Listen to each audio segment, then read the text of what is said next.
할렐루야. 하나님의 말씀은 오늘 이제 누가복음 8장 19절에서 25절까지의 말씀 보도록 하겠습니다. 누가복음 8장 19절에서 25절까지의 말씀입니다. 제가 한 절, 여러분 한 절, 마지막 절은 같이 읽도록 하겠습니다. 누가복음 8장 19절에서 25절까지 말씀입니다. 예수의 어머니와 그 동생들이 왔으나 무리로 인하여 가까이 하지 못하니 어떤 이가 알리되 당신의 어머니와 동생들이 당신을 보려고 밖에 서 있나이다. 예수께서 대답하여 이르시되 내 어머니와 내 동생들은 곧 하나님의 말씀을 듣고 행하는 이 사람들이라 하시니라.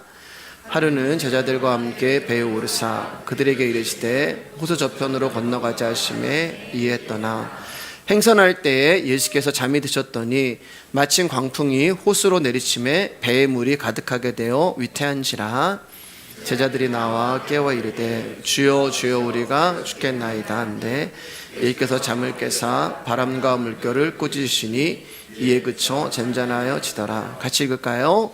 제자들에게 이르시되 너의 믿음이 어디 있느냐 하시니 두려워하고 놀랍게 여겨 서로 말하되 바람과 물을 명함에 순종하는가 하더라. 아멘. 오늘 말씀의 제목 읽어볼까요? 시작. 믿음이 어디 있느냐? 예수님이 믿음이십니다. 옆사람과 인사하겠습니다. 귀하십니다. 귀하십니다. 감사합니다. 지난 시간에 우리는 네 가지 밭에 대한 예수님의 비유의 말씀을 들었습니다. 예수님이 비유로 말씀을 전하시는 것은 모든 사람이 복음을 알아듣고 모든 사람이 천국 백성이 되는 것이 아니라 오직 말씀이 들리는 자들만 하나님의 백성으로 부르셨음을 보여주기 위함인 것을 나눴습니다. 길가밭과 가시밭 그리고 돌밭은 허물과 죄로 있는 죽어있는 나라는 존재이며 그 죽은 밭에 복음이라는 씨가 뿌려짐으로 우리가 생명을 얻고 좋은 밭이 될 수 있다는 것입니다. 이처럼 하나님 나라의 일은 아무에게나 허락된 말씀이 아니라 오직 당신의 자녀들에게만 들려지는 비밀이 되는 거예요. 여러분, 비밀이라는 말은 숨겨 드러내거나 알려지지 말아야 할 일을 비밀이라고 말하는 것입니다. 비밀은 당사자와 나만 아는 거예요. 이 말은 다른 사람은 이 비밀을 알 수 없다는 말입니다. 그래서 부름을 받지 못하고 선택을 받지 못하는 이 세상은 하나님의 일을 알지 못하는 거예요. 왜냐하면 천국 복음은 오직 하나님이 부르시고 선택한 자들에게만 허락된 계시이기 때문에 그렇습니다. 사람의 지혜는 사람이 갖고 싶은 것을 찾아내고 발견하고 보고 싶어 합니다. 그런데 하나님의 지혜는 나에게 가장 유익한 것이 무엇이고 나에게 가장 생명적인 것이 무엇인가를 알게 합니다. 그래서 말씀이 생명수가 되어야 할 사람에게만 하나님이 말씀을 열어주시고 들려주시게 하시는 거예요. 그러나 나의 지혜와 나의 슬기를 가지고 하나님 앞에 나오는 자들에게는 성령님이 열어주지도 보여주지도 깨닫게 해주시지도 않으십니다. 왜냐하면 그 사람에게는 자기의 지혜가 있기 때문에 그래요. 사람들은 자기 상식과 자기 지식을 동원해서 하나님을 이해하고 하나님의 일을 해석하려고 합니다. 그래서 아들을 보내신 하나님의 뜻에 대해서는 무관심하고 다만 인간이 어떻게 하는 것이 하나님 앞에 나아가고 하나님을 기쁘시게 할 수 있을까 여기에만 몰두할 뿐이에요. 즉 하나님은 당신에게 나올 수 있는 유일한 방법인 예수 그리스도를 우리 가운데 주셨음에도 불구하고 사람들은 예수가 아닌 다른 길을 만들어서 하나님 앞에 나아가려고 한단 말입니다. 이것이 사람의 지혜와 사람의 슬기로 나오는 자들이에요. 그렇기 때문에 사람의 지혜와 슬기는 믿음의 방해물이 되는 것입니다. 성경의 인물들을 보면은 자기의 지혜와 자기의 슬기로 나오는 자들이 다 하나님의 일을 방해해요. 여러분, 아브라함이 하나님의 일을 이루는 것 가운데 한 것이 아무것도 없단 말입니다. 아브라함은 오히려 방해를 하고 하나님의 일을 회방하는 자로 등장을 할 뿐이에요. 이런 사람에게 하나님의 생명의 사건은 철저하게 숨겨져서 알 수 없는 비밀로 존재하게 되었는데 하나님이 열어주셔야 하는 사람들이 있다는 거예요. 하나님이 들리게 해주셔야 하는 사람들이 있다는 것입니다. 하나님이 보게 해주시고 하나님이 알게 해주셔야 하는 사람들이 있다는 거예요. 하나님이 살려주셔야 하는 사람들이 있고, 하나님이 긍휼히 여겨주셔야 하는 사람들이 있고, 하나님이 도와주지 않으면 아무것도 할 수 없는 자들이 있다는 것입니다. 하나님이 함께하지 않으면 먹지도 못하고 마시지도 못하고 걷지도 못하고 보지도 못하는 자들이 있다는 것입니다. 그 자들이 바로 오늘 이 자리에서 말씀을 듣고 있는 저와 여러분이 되는 거예요. 그리고 바로 이 자리에 그분의 말씀이 오늘도 우리 가운데 씨로 찾아오시고, 죽어있는 나에게 씨가 뿌려짐으로 말미암아 우리가 생명이 되는 것입니다. 오늘도 우리의 심령에 말씀이라는 씨가 찾아오실 때 그 말씀으로 회복되고 치유되며 살아나는 역사가 일어나길 주님의 이름으로 축복합니다. 오늘 본문에는 두 가지 사건이 기록되어 있어요. 하나는 예수님이 누구를 가족이라고 하시는가에 대한 것이고, 또 하나는 예수님께서 바람과 물결을 잠잠하게 하신 이야기입니다. 19절 20절 말씀 읽겠습니다. 시작. 예수의 어머니와 그 동생들이 왔으나 무리로 인하여 가까이 하지 못하니 어떤 이가 알리되 당신의 어머니와 동생들이 당신을 보려고 밖에 섰나이다. 예수와 어머니와 동생들이 예수님을 보려고 찾아왔지만 많은 무리로 인하여, 많은 인파로 인하여 예수님 앞에 나아갈 수가 없었습니다. 예수님을 만나지 못하고 있었대요. 근데 어떤 사람이 그 가족들을 보고 예수님께 찾아와서, 예수님, 지금 당신의 어머니와 동생들이 밖에서 당신을 기다리고 있습니다 라고 알려준 것입니다. 그런데 그 말을 들은 예수님이 그래? 라고 하면서 문 밖으로 나가서 어머니와 동생들을 영접한 것이 아니라 이렇게 말씀하시는 거예요. 21절입니다. 시작. 예수께서 대답하여 이르시되 내 어머니와 내 동생들은 곧 하나님의 말씀을 듣고 행하는 이 사람들이라 하시니라. 여러분, 예수님의 말씀은 육신으로 맺어진 가족관계를 부정하는 말씀이 아닙니다. 성경은 항상 문자 뒤에 있는 영적인 하나님의 뜻을 발견해야 한다고 말씀을 드렸잖아요. 여기서 예수님이 말씀하시는 내 어머니와 동생들이라는 말은 육신으로 맺어진 혈연 관계를 말하는 것이 아니라 예수님이 피로 값을 주고 사신 당신의 교회를 말하는 거예요. 즉 하나님 나라의 가족은 혈연으로 맺어진 관계가 아니라 하나님이 천국 복음을 허락하신 자들만 가족이 될 수 있다는 것입니다. 그래서 모태신앙, 내가 어릴 적부터 교회 다녔고 내가 수십 년 신앙생활 했어, 이런 것들이 전혀 중요한 것이 아니에요. 여러분, 성경은 장과 절이 없기 때문에 지난 시간에 우리가 나눴던 네 가지 박과 이 말씀은 계속 이어지고 있는 것입니다. 하나님 나라는 혈연으로 가는 게 아니야. 사람의 뜻으로, 육신으로 가는 게 아니야. 하나님 나라는 오직 예수 그리스도가 피값으로 사신 그 값을 주고 산 교회만 하나님의 가족이 될 수 있어, 그 이야기를 말씀하고 계시는 거예요. 오직 말씀을 듣고 그 말씀을 깨닫고 행하는 자들만 하나님 나라의 백성이 될 수 있다는 것입니다. 여기서 말씀을 듣고 행하는 사람들이 바로 지난주에 하나님이 생명의 씨를 뿌려서 좋은 밭이 된 자들을 말씀하시는 거예요. 말씀이 뿌려졌는데 그 말씀이 들리고 깨달아지고, 그래서 예수의 삶이 나오는 사람들만 진짜 하나님 나라의 가족이 될 수 있다는 말입니다. 그래서 지난주에 여러분 말씀의 제목 기억나시나요? 복음을 아는 사람은, 복음을 들은 사람은 가만히 있을 수 없으며 반드시 하나님 나라의 삶이 나온다고 말씀을 드린 거예요. 여러분, 20절 말씀을 다시 보시면 예수님의 육신의 어머니와 동생들이 어디 있냐면 밖에 서 있나이다, 이렇게 말씀하고 있어요. 예수님은 어디 있어요? 안에 있어요. 밖이 어디예요? 길과 밭과 가시밭과 돌밭이 되는 거예요. 예수님은 지금 집 안에 있는데 이 사람들은 지금 집 밖에 있다는 말입니다. 여러분, 예수님 밖에 있으면 안 되는 거예요. 왜냐하면 그리스도 안에 있는 자들만 가족이 되는 것이지 그리스도 밖에 있는 자들은 가족이 아니기 때문에 그렇습니다. 그래서 길과 밭과 가시밭과 돌밭인 우리가 하나님의 말씀이 뿌려짐으로 그 말씀을 듣고 깨달아져서 그리스도 안에 있는 좋은 밭이 되어 그분의 가족이 될 수 있는 거예요.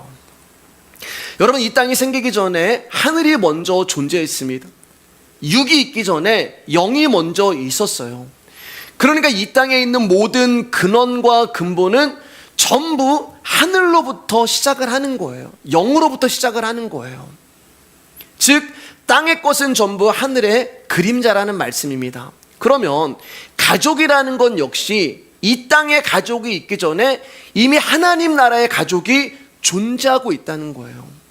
여러분, 우리가 구원을 받고 우리가 하나님 앞에 영생을 얻은 것은 우리가 이 땅에서 뭘 해서가 아니고 하나님이 창세전에 우리를 부르시고 선택하셨기 때문에 우리가 구원을 얻은 거잖아요. 그러니까 영적으로 우리는 이미 구원을 받은 자들이란 말입니다. 영이 먼저고 하늘이 먼저예요.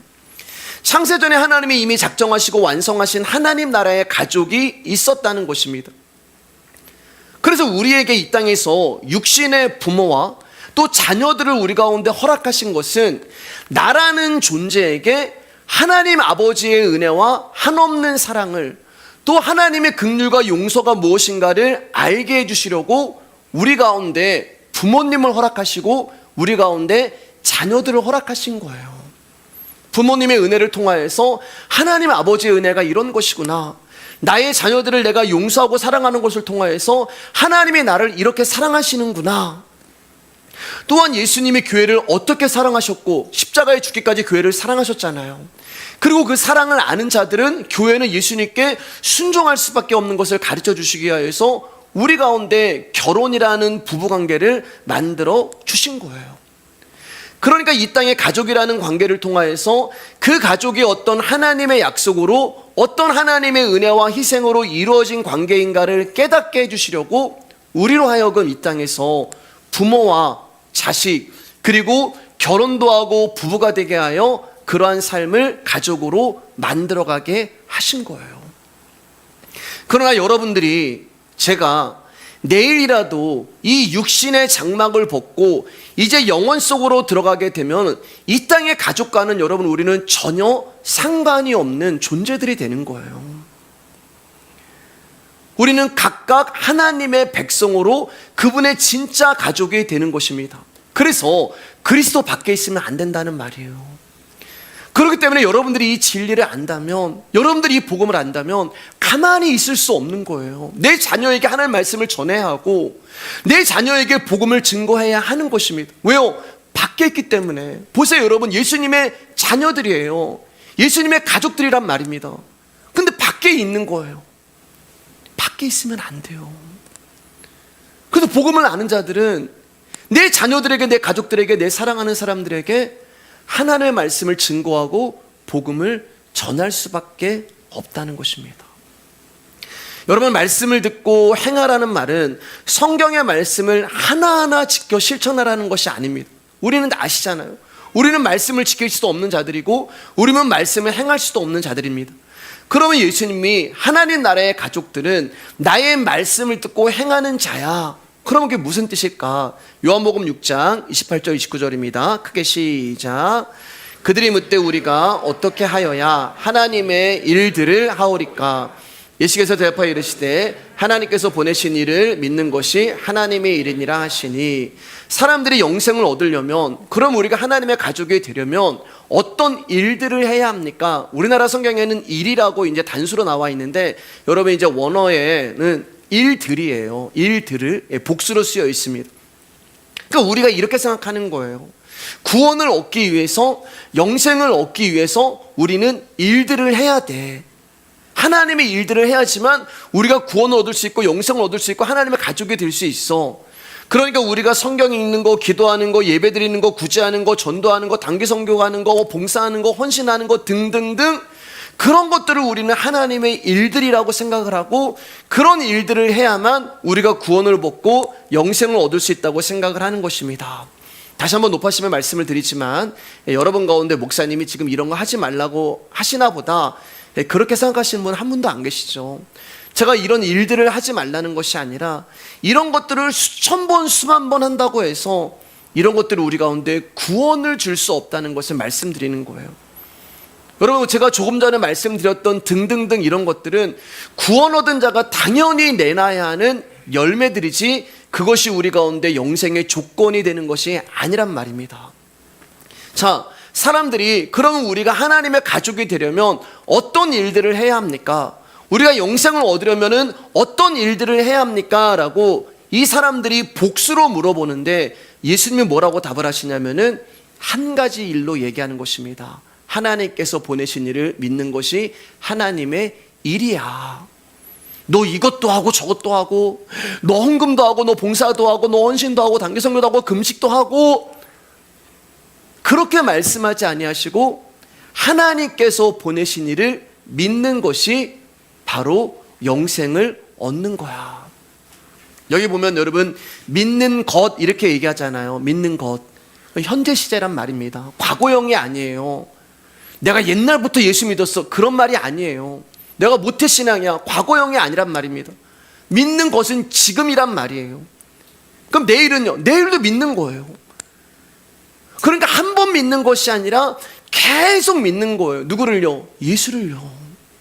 오늘도 내일도 주님 앞에 가는 그날까지 우리가 매일매일 예수를 믿어야 한다는 말입니다. 왜요? 하나님 보내신 이가 누구예요? 예수님이기 때문에 그래요. 그러니까 예수님을 한 번 믿는 것이 아니라 하나님 앞에 갈 때까지, 예수님 앞에 갈 때까지 그분을 믿고 그분 앞에 나오는 거예요. 그게 믿는 거예요. 그분의 말씀을 듣고 지금 그분의 말씀을 믿는 거예요. 여러분이 지금 여기서 그분의 말씀을 듣는 것이 그분의 말씀을 믿는 거예요. 왜냐하면 믿음은 들음에서 나며 들음은 그리스도의 말씀으로 우리 가운데 주어지기 때문에 그렇습니다. 뭘 해서 믿음이 오는 게 아니에요. 로마서 10장 17절입니다. 시작. 그러므로 믿음은 들음에서 나며 들음은 그리스도의 말씀으로 말미암으니라. 믿음은 오직 말씀이 아니고서는 우리 가운데 주어지지도 자라나지도 않는다는 것입니다. 믿음은 오직 선택받은 사람들에게만 하나님이 주시는 선물이며 그 믿음이 하는 일이 뭐예요? 딱 하나라고 말씀드렸잖아요. 하나님의 말씀이 들려지게 하고 그 말씀이 믿어지게 하는 거예요. 어떻게 처녀가 아기를 낳아? 믿어지는 거예요. 어떻게 바다가 갈려서 200만 명이 건너가? 믿어지는 거예요. 누구는 그 말씀이 안 믿어지는데 나는 부인하고 싶어도 부인하고 싶어도 아니라고 얘기하고 싶어도 그 말씀이 믿어지는 거예요. 하나님의 아들 예수 그리스도가 십자가에 죽으셔서 나의 죄를 대신해서 내가 구원을 받았습니다. 다른 사람들을 웃기고 있네. 그래서 나는 이 말씀이 믿어지는 거예요. 왜요? 우리 가운데 하나님이 믿음이라는 선물을 주셨기 때문에 그렇습니다. 그래서 하나님의 일이라고 29절에서 말씀하고 계시는 거예요. 다시 한번 띄워주실까요? 29절에요. 예. 그 전에요. 그 전 거요. 우리의 일이 아니라 하나님의 일이라는 거예요. 여러분, 우리가 무언가를 해서 구원을 받으면 우리의 일이 되는 거죠. 여러분들이 열심히 헌신하고 여러분들이 열심히 봉사하고 여러분들이 열심히 섬겨서 그 일을 해가지고 구원을 얻는 거, 그러면 우리의 일이에요. 근데 여러분, 분명 하나님 뭐라고, 예수님 뭐라고 말씀하세요? 하나님의 일이다. 우리의 일이 아니라는 말이에요. 지난주에 여러분, 죽음 바친 우리가 예수님께 씨를 뿌려달라고 애걸복걸 하지 않았잖아요. 아니, 애걸복걸 한다 해도 그분이 안 오시면은 우리는 그 말씀을 받을 수가 없어요. 내가 예수님 믿고 싶습니다, 구원받고 싶습니다라고 해도 그분이 우리 가운데 믿음이라는 걸 선물로 주시지 않으면 여러분, 우리는 구원받을 수가 없는 거예요. 그럼 우리의 일이 아니라 그분의 일이 되는 거예요. 그러니까 구원은 하나님께 달린 거지 우리에게 달린 것이 아니란 말입니다. 그러니까 이것을 우리가 알지 못하니까 맨날 내가 구원받았나 안 받았나, 내가 하나님 나라 가나 못 가나, 어느 날은 내가 말씀이 충만한 것 같아서 하나님 나를 사랑하는 것 같고 어느 날은 내가 죄를 지니까 하나님 나를 사랑하지 않는 것 같고, 그렇지 않다는 거예요. 그럼 우리 일이 되는 거란 말입니다. 하나님의 일이에요. 나의 어떠함과 상관없이 그분이 나를 위하여 예수 그리스도를 보내시고 나의 구원을 책임지신 거예요. 만약 내가 무언가를 해서 구원이 이루어지고 하나님 나라의 가족이 된다면 그것은 나의 일이지 하나님의 일이 될 수 없는 것입니다. 그분이 말씀으로 내 안에 들어오셔서 하나님께서 보내신 일을 알게 하시고 보게 하시고 믿게 하신 것, 그것을 우리가 한 것이 아무것도 없다는 말이에요. 그래서 하나님의 일이 되는 거예요. 그러니까 말씀을 듣는 것이 예수님을 아는 것이고, 예수님을 아는 것이 예수님을 믿는 것이고, 예수님을 믿는 것이 바로 하나님의 일이 되는 것이고, 이것이 말씀을 듣고 행하는 하나님 나라의 가족의 의미가 되는 거예요. 자, 22절 23절 말씀입니다. 시작. 하루는 제자들과 함께 배에 오르사 그들에게 이르시되 호수 저편으로 건너가자 하심에 이에 떠나 행성할 때 예수께서 잠이 드셨더니 마침 광풍이 호수로 내리침에 배에 물이 가득하게 되어 위태한지라. 예수님께서 이제 다음 사역을 위해서 건너편으로 가시기 위해 바다로 나아가셨습니다. 예수님은 많은 사역으로 인하여 피곤하셨는지 배에 오르시자마자 잠이 드셨어요. 그때 바다에 큰 광풍이 일어나서 배가 물결에 뒤덮일 위험에 빠지게 된 것이죠. 여러분, 광풍이라는 말은 미친 바람이라는 뜻이거든요. 이 미친 바람의 또 다른 말이 세상 풍조가 되는 거예요. 세상 풍조. 세상 풍조는 나날이 바뀌어도 나는 내 믿음 지키리니. 우리의 믿음을 흔드는 게 뭐예요? 세상 풍조예요. 세상 풍조라는 말은 뭐냐? 뭐가 진리인지도 모르면서 여기서 바람이 확 불면은 그 바람 따라가는 것이고, 이쪽에서 바람이 불면 그 바람에 휩쓸려 가는 것을 세상 풍조라고 이야기를 합니다. 얼마나 많은 광풍이 몰아쳤는지, 얼마나 미친 바람이 몰아쳤는지 예수님과 제자들이 탄 배에 물이 가득 차게 되었고, 이제 자칫 잘못하면 배가 가라앉거나 뒤집힐 수도 있는 상황이 되어버렸습니다. 24절 상반절입니다. 시작. 제자들이 나와 깨워 이르되 주여 주여 우리가 죽겠나이다. 예수님의 제자 중 상당수는 경험이 많은 어부였고 바다에서 많은 풍랑을 겪어보았던 자들입니다. 그런데 그들이 뭐라고 얘기하면은 우리가 죽게 되었나이다. 이렇게 얘기한 걸로 봐 엄청난 폭풍과 광풍이 그들을 찾아온 거예요. 근데 여러분, 지금 예수님이 이 배에 계세요, 안 계세요? 계십니다. 그분은 어떤 상황과 환경에도 계시는 거예요. 예수님은 아무리 광풍이 불고 풍랑이 일고 어렵고 힘들고 무섭고 두려운 상황일지라도 내 인생이라는 배에 나와 함께 하시는 분이에요. 광풍이 친다고 떠나시는 분이 아니고 풍랑이 인다고 해서 우리를 버리시는 분이 아니라 그분은 우리와 영원히 함께 하시는 분입니다. 그런데 이 난리 속에서 예수님이 주무시고 계시는 거예요. 배라는 것은 저와 여러분의 인생을 말하는 거예요. 그리고 우리의 인생이라는 배에 예수님이 타고 계세요. 근데 그분은 주무시고 계시는 거예요. 왜 주무실까요? 여러분, 어떨 때 잠이 푹 와요? 걱정과 염려와 불안이 있을 때는 잠이 안 와요. 나에게 문제가 있고 나에게 생각할 것이 있고 염려와 근심과 걱정과 불안이 있을 때는 잠을 잘 수가 없어요. 근데 예수님이 내 인생이라는 배에 지금 광풍과 풍랑이 불어와서 걱정과 염려와 불안과 문제투성인데 그분은 잠을 자시는 거예요. 그럼 어떻게 생각할 수가 있어요? 예수님께는 문제가 안 되는 거예요. 우리는 지금 광풍과 풍랑이 몰아쳐가지고 걱정과 염려 때문에 잠을 잘 수가 없는데 예수님은 잠을 자시는 거예요. 왜요? 문제가 아니기 때문에 그래요. 왜냐하면 예수 그리스도가 우리 인생의 답이기 때문에 그렇습니다. 여러분, 우리가 답을 알고 있으면 걱정이 없잖아요. 내일 무슨 일이 일어나는데 그 일에 대한 어떤 답을 내가 가지고 있으면 우리는 평안하게 잠을 잘 수가 있어요. 예수님이 우리의 인생의 답이 되십니다. 그리고 답이 되시는 예수님이 내 안에 계신 거예요. 근데 중요한 것은 뭐냐면 광풍이 불어오고 풍랑이 불어오면 예수님이 답입니다. 예수님이 나와 함께 하십니다. 그걸 우리가 알거든요. 믿거든요. 근데 광풍이 불고 풍랑이 불어오면 그 예수님이 안 보인다는 거예요. 내 인생 가운데 풍랑이 불어오고 광풍이 불어오면 내 인생의 답이신 예수님이 보이지 않는다는 거예요.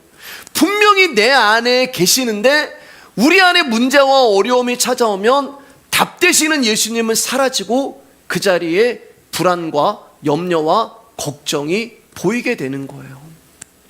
나라는 존재를 부르시고 찾아오셔서 나와 함께 하시는 온 우주 만물의 주인이신 하나님이 보이는 것이 아니라 광풍이 보이고 풍랑이 보이고 상황이 보이고 환경이 보이고 사람이 보이고 사건이 보이고 문제가 보인다는 것입니다. 자, 그럼 여기서 우리가 알 수 있는 한 가지가 있어요. 그게 뭐예요, 여러분? 예수님이 나와 함께 하셔도 광풍이 온다는 것입니다.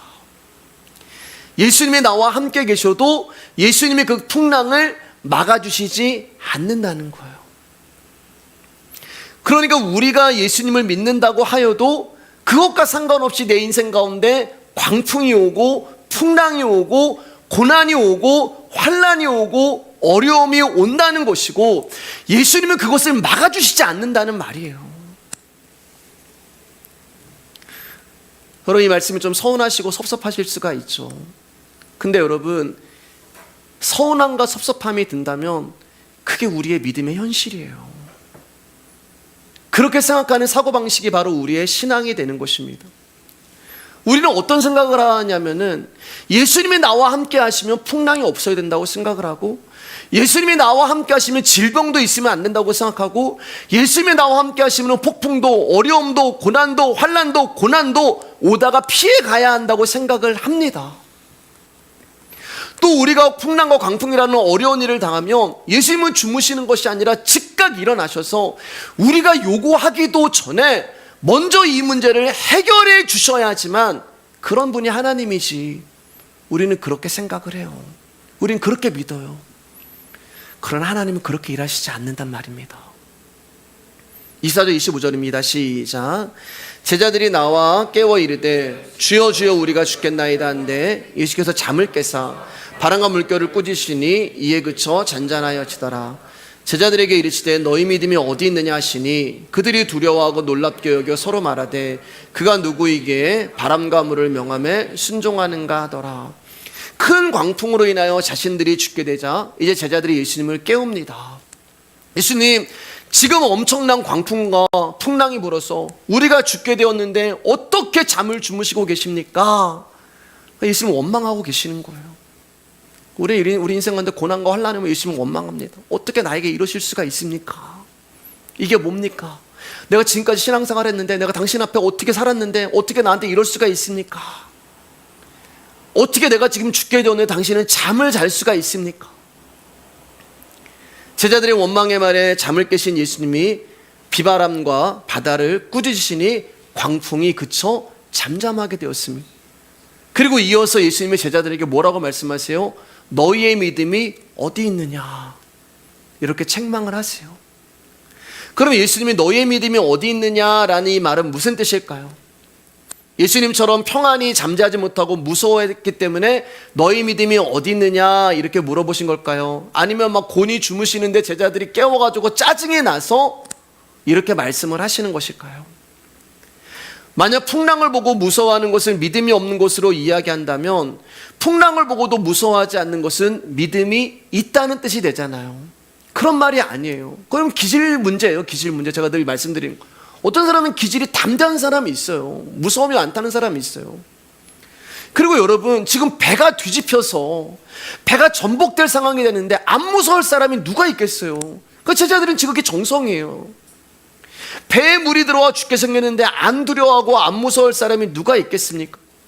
그러면 예수님이 지금 믿음이 어디 있느냐라고 하는 그 말은 제자들의 두려움으로 인하여 하시는 말씀이 아니란 말입니다. 예수님이 제자들에게 믿음이 어디 있느냐고 하신 것은 왜 너희가 바닷물을 잠잠하게 하지 못했느냐라고 질책하는 것이 아니라 광풍과 풍랑을, 우리 인생 가운데 찾아오는 광풍과 풍랑, 우리 인생 가운데 찾아오는 고난과 환난, 우리 인생 가운데 찾아오는 근심과 걱정은 너희 일이 아니야. 그거를 알려주시는 거예요. 하나님이 우리 인생 가운데, 우리의 인생 가운데 불어오는 광풍을 불어오게 하시고 풍랑을 주심으로 말미암아 나의 믿음의 현실을 보게 하시는 거예요. 여러분, 예수님이 제자들이 예수님을 깨울 때 뭐라고 얘기해요? 예수님, 우리가 죽게 되었습니다. 그 말은 뭐예요? 죽게 되었습니다라는 말은 뭐예요, 여러분? 죽기 싫다는 말이잖아요. 나는 여기서 죽으면 안 된다는 말이잖아요. 그러니까 어떻게 해달라고요? 살려달라고요. 그 우리의 믿음의 현실, 우리의 신앙이라는 것이 뭐냐면, 예수라는 존재를 우리는 어떻게 생각하냐면은 하나님의 아들 예수 그리스도 십자가에 죽으시고 날 위하여 구원하신 그 예수님을 우리는 어떤 수준으로 생각하냐면은, 나 죽게 되었으니까 나 살려주세요. 나 아프니까 나 치료해 주세요. 나 고난당하고 환난당하니까 이것 좀 해결해 주세요. 우리는 예수님을 그렇게 생각한단 말이에요. 우리가 언제 예수님을 찾고 우리가 언제 예수님 앞에 나와요? 내가 죽게 되었을 때 나오잖아요. 내가 아플 때 그분 찾고, 내가 힘들 때 그분 찾고. 전에도 제가 한번 말씀드렸지만, 여러분들이 성공하고 여러분들이 잘 되는 것을 하나님의 뜻이 무엇이, 우리는 그렇게 물어본 사람 없어요. 내가 고난이 오고 환난이 오고 어려움은 오면은 하나님의 뜻이 무엇입니까? 우리는 이렇게 기도하는데, 내가 성공하고 내가 유명해지고 내가 잘 나가면, 내가 왜 잘 나가지? 내가 왜 성공하지? 내가 유명해지지? 하나님의 뜻이 무엇입니까? 우리는 그렇게 물어보지 않아요. 우리는 내가 죽게 되었을 때 예수님 찾고, 내가 힘들 때 예수님 찾고, 내가 어려울 때 예수님 찾고, 이게 우리의 믿음이라는 거예요. 그리고 우리라는 존재는 예수님을 그저 광풍이 불어올 때 그 광풍을 막아주는 방패막이 정도로만 생각하는 자들이 바로 제자들이고 저와 여러분이고, 이게 우리의 믿음의 현실이라는 거예요. 이런 자들에게 나타나는 특징이 바로 두려움이에요. 25절 보면은 너희의 믿음이 어디 있느냐라고 물어보시는데, 제자들이 대답하지 않고 뭐래요? 두려워하는 거예요. 하나님이 우리 가운데 주시는 것은 두려움이 아니란 말입니다. 예수님이 우리 가운데 주시는 것은 평안이고 용서고 자비예요. 자유예요. 이게 예수 그리스도 안에 있는 자들의 특징이에요. 그런데 제자들이 예수님을 보면서 두려워하고 있습니다. 왜일까요, 여러분? 밖에 있기 때문에 그래요. 밖에 있기 때문에. 내가 밖에서 예수 그리스도를 믿어버리면 예수님을 두려움의 대상으로 생각을 하는 거예요. 그리고 자꾸만 갖다 바치는 거예요. 여러분, 우상의 특징이 뭐예요? 두려움을 주거든요. 내가 뭘 안 하면 내가 믿는 신은 나한테 벌을 내릴지 몰라. 그러니까 예수님은 그렇게 보는 거예요. 밖에서 예수님을 믿으니까. 그러니까 일들이 되는 거예요. 그러니까 일들이 나오는 거예요. 헌신하고 봉사하고 갖다 바치고. 예수님의 십자가의 복음이 믿어지고, 그 십자가의 사랑과 은혜가 너무나 커서 그게 긍휼로 나에게 다가오며, 그게 믿어지면 너무 감사해서 그 은혜가 너무 커서 섬기고 봉사하고 헌신하는 것이 아니라 하나님이 두려워서 억지로 일을 하는 거예요. 이게 그리스도 안에 있는 사람들과 그리스도 밖에 있는 사람의 다름입니다. 사랑하는 여러분, 하나님이 우리의 인생이라는 배에 광풍을 불어오게 하시는 이유는 두려워하려고 주시는 것이 아니에요. 또 광풍을 극복하고 그 풍랑을 이기라고 주신 것이 아니에요. 너 그 풍랑에서, 광풍에서 믿음을 가지고 이겨라. 우리는 못 이겨요, 여러분. 우리의 믿음이라는 게 조석 같아서 하루에도 수십 번 변하는 게 우리의 믿음입니다. 하나님이 우리 가운데 믿음이라는 것을 주신 것은 너 이 땅에서 성공하고 유명해지고 부자 되고 극복하고 잘난 사람이 되고, 그래서 이 앞에서 간증하고 그러라고 우리 가운데 믿음 주신 것이 아니에요. 오히려 우리에게 그것과 상관없는 자가 되라고, 그것과 관계없는 자가 되라고 우리 가운데 믿음을 주신 거예요. 제가 종종 말씀드리잖아요. 내 옆에 있는 사람은 막 기적이 일어나고 이적이 일어나고 막 암이 치료가 되고 귀신이 떠나가는데, 나는 예수님 믿는데 나는 여전히 힘들고 여전히 고난 가운데 있고 여전히 실패하고, 근데 저 사람의 기적이 부럽지가 않고, 왜 나에게는 이런 일이 안 일어나요라고 원망이 안 되고, 여전히 힘들고 고난 가운데 있는데 여전히 실패하는데 하나님 앞에 찬송이 나오고 감사가 나오고, 그것과 관계없이 우리 가운데 믿음을 주신 것은요, 그것과 관계없는 자가 되고, 풍랑과 관계없는 자가 되고, 폭풍과 관계없는 자가 되고. 예수님이 왜 잠을 주무셨겠어요? 풍랑과 광풍과 관계없으신가 잠을 주무시는 거예요. 내 일이 아니에요. 창세기에 보면 아브라함이 갈대아 우르에서 하나님이 부르시잖아요. 근데 여러분, 아브라함이 갈대아 우르에서 잘 살았어요. 부자로 잘 살았어요. 그가 왜 그런 고난을, 하나님 부르셨기 때문에 고난을 당하는 거예요. 근데 하나님이 아브라함을 왜 부르셨어요? 믿음의 사람으로 만들려고. 믿음 주신 거예요, 아브라함 가운데. 근데 아브라함 가운데 믿음을 주기 전까지 잘 살았다니까요. 갈대아 우르에서 떵떵거리고 아무 걱정 아무 염려 없이 잘 살았는데, 하나님이 그에게 믿음을 주시고 내가 너의 믿음의 사람 만들 거야. 그 순간부터 여러분, 아브라함이 고난과 고통과 풍랑과 광풍의 삶을 사는 거예요. 그럼 하나님 우리 가운데 믿음을 주신 이유가 뭐예요? 그러면 아브라함을 통해서 알 수 있는 게, 잘 살라고 주신 게 아니라 너 잘 사는 그 인생 가운데서 나와, 갈대아 우르에서 나오라고 하나님이 우리 가운데 믿음을 주신 거예요. 아브라함을 성공한 사람으로, 유명한 사람으로, 능력 있는 사람으로 부르신 것이 아니라 그 땅에서 불러내시기 위해서, 우상을 숭배하는 그 땅에서 불러내시기 위하여서 어디로요? 하나님 나라로요. 다시 말해 저와 여러분을 그리스도 예수 안에 있는 하나님 나라의 가족으로 만드시기 위하여서 그분이 우리 가운데 믿음을 주신 것입니다.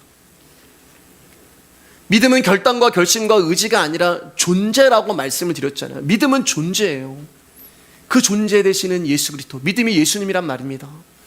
그 존재 되시는 믿음이라는 예수님이 내 인생에 찾아오셔서 지금 내 인생이라는 배에 주무시고 계시는 거예요. 그것도 세상 풍조라는 미친 바람이 불어와서 배에 물이 차고 난리가 나서 전복이 될 수 있는 모든 이 상황에 그분은 주무시고 계시는 거예요. 왜요? 관계가 없거든요. 그런 것과 여러분의 구원이 관계가 없어요. 내가 풍랑이 오고 광풍이 오르도 저와 여러분들은 구원 받은 거예요. 그게 믿음이라는 말입니다.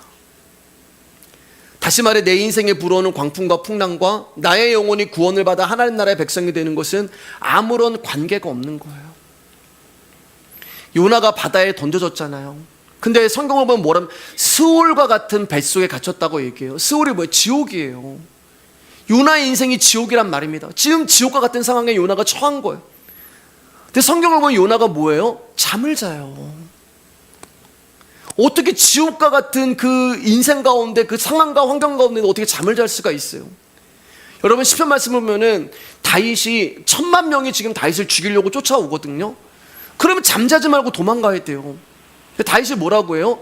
10,000,000명의 나를 쫓아오는데 다윗이 피곤해서 잠을 잔다고 이야기를 해요. 하나 더 볼까요? 사도행전 12장 1절 7절입니다. 같이 읽겠습니다. 시작. 그때 헤롯 왕이 손을 들어 교회 중에서 몇 사람을 헤아려 하여 요한의 형제 야고보를 칼로 죽이니 유대인들이 이 일을 기뻐하는 것을 보고 베드로도 잡으려 할세. 때는 무교절 기간이라 잡으며 옥에 가두어 군인 내식인 네페에게 맡겨 지키고 유월절 후에 백성 앞에 끌어내고자 하더라. 이에 베드로는 옥에 갇혔고 교회는 그를 위하여 간절히 하나님께 기도하더라. 헤롯이 잡아내려고 하는 그 전날 밤에 베드로가 그 군인 틈에서 두세 사슬에 매어 누워 자는데 파수꾼들이 문 밖에서 옥을 지키더니 호련히 주의 사자가 나타나매 옥중의 광채가 빛나며 너 베드로의 옆구리를 쳐 깨어 이르되 급히 일어나라 하니 그 손에서 벗어지더라. 여러분 베드로는요 이제 내일이면은 목이 떨어져요. 이 전날 밤에 라고 나오잖아요. 6절에요. 예, 내일 이제 베드로가 사형을 당하는 날이거든요. 근데 내일 사형을 당하는데 베드로가 뭐 하고 있냐면은 잠을 자요. 여러분 내가 내일 죽는데 어떻게 잠을 잘 수가 있어요? 여러분 얼마나 깊이 지금 잠이 들었으면 천사가 와서 베드로의 옆구리를 치는 거예요. 일어나라고.